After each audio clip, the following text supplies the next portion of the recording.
the Option Addict from OptionAddict.net, and welcome to another watch list. Now, if you'll all bear with me here, I noticed we had to flush out a little bit of before the weekend, which is alright by me, but I think it's definitely time to cut down into business. It's a new week, so let's get started with the fresh new list of stocks.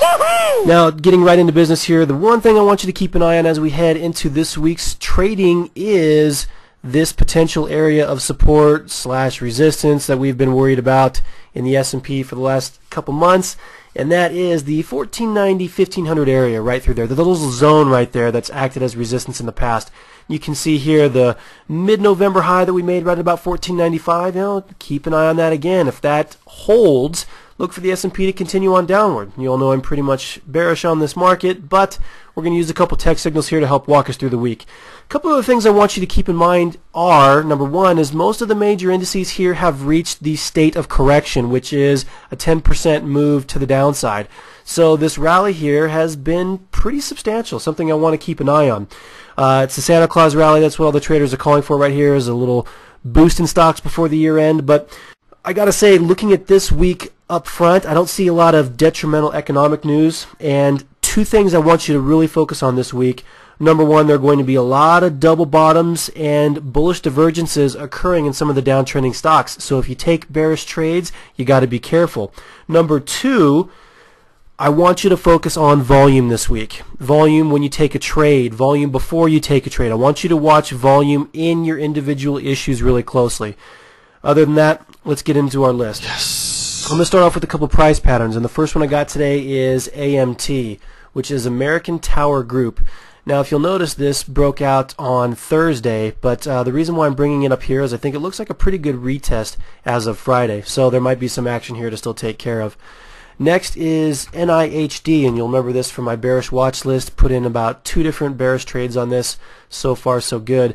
But we're getting a nice little confirmation here of a double bottom, which means watch for this thing to rise about 5 points or so over the next couple of weeks. Next on my list is C-Dub. That's Curtis Wright.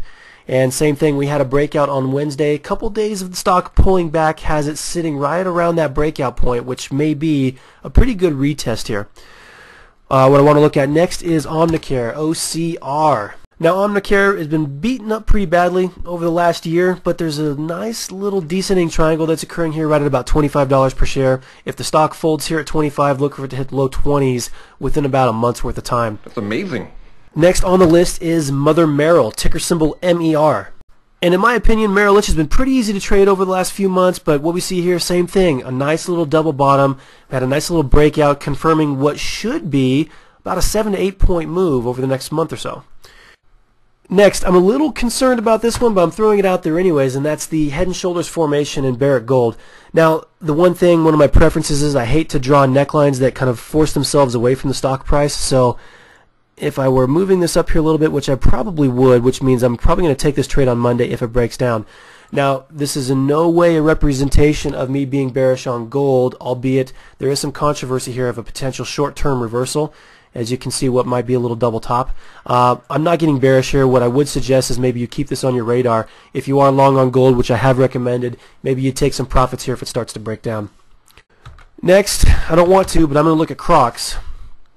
Ticker symbol CROX. And I know this has been an emotional trade for a lot of traders, but there is a nice little price pattern forming here, a nice little symmetrical triangle. And if you look at this volume here, it's been dissipating as well. So I'm hoping to see another continuation move to the downside here, which should make for about 8 points or so to the downside. So keep an eye on that. Watch for it to break out of this pattern here. Next on my list, I got another controversial trade, which is that of CRM, Salesforce.com. And if you read technical analysis of the financial markets, you'll notice that when it talks about continuation patterns, it highlights the old inverted head and shoulders as, in some instances, a continuation pattern. While I don't want to call it that here, I'm not a big fan of that type of a formation here. You can see we're breaking resistance nonetheless, so I want to keep an eye on it. I might not assign it the same price target from top to bottom here, but I am watching it for a breakout. Last on my price patterns list is GOL. And not really a big fan of airlines here, but you see a symmetrical triangle here, which means prices are starting to coil up and the stock's getting ready to pop.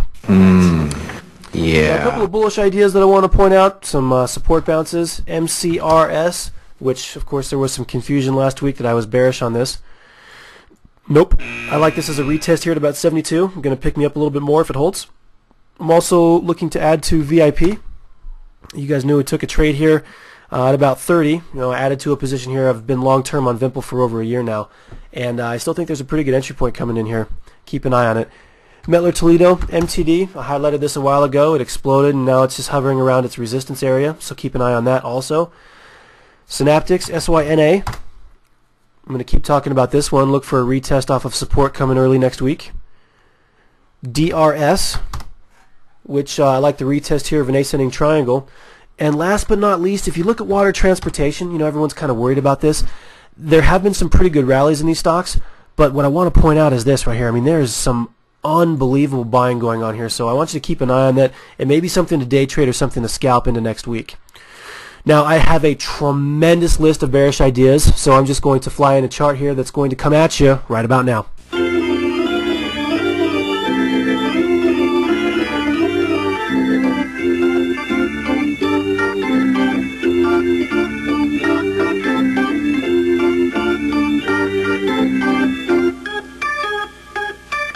And I'm going to finish off here with a couple of potential breakout candidates. Number one is CCI, Crown Castle, watching for a breakout here of resistance at about 42, we'll call it. TXT, I'm watching this as an early breakout, but what I also like is that we're getting some really big volume coming into this one. Next is NTRS, Northern Trust Corporation. We got a breakout here already on some pretty good volume. Volume's been hovering right around 2.2 million on average. So nice breakout here we saw on Friday. If it holds, it's going to be a great position to get in on. PODD, which it's a young stock. It's not exactly the most liquid stock, but I like this little rounded formation breakout that we have here. Stock trading into a new 52-week high on increasing volume. And last but not least, MTL for bullish trades. You can see this one breaking out. Definitely a leader in steel, so make note of that. And a couple bearish ideas, USG, which I've been watching forever, hasn't really broken down yet, but I continue to wait. And a couple in the oil industry, which, controversial, yes, but take a look at OII. If you zoom in here, you can see a nice little basing formation that looks like it's getting ready to fold. And also OIS, which if I zoom in, you're going to see exactly the same thing. Looks like it's getting ready to break to the downside. So that's my list this week, folks. Hopefully we can have a good and productive week this week. That'll do it for my watch list here, folks. As always, thanks for watching. I don't know how to put this, but I'm kind of a big deal. Really?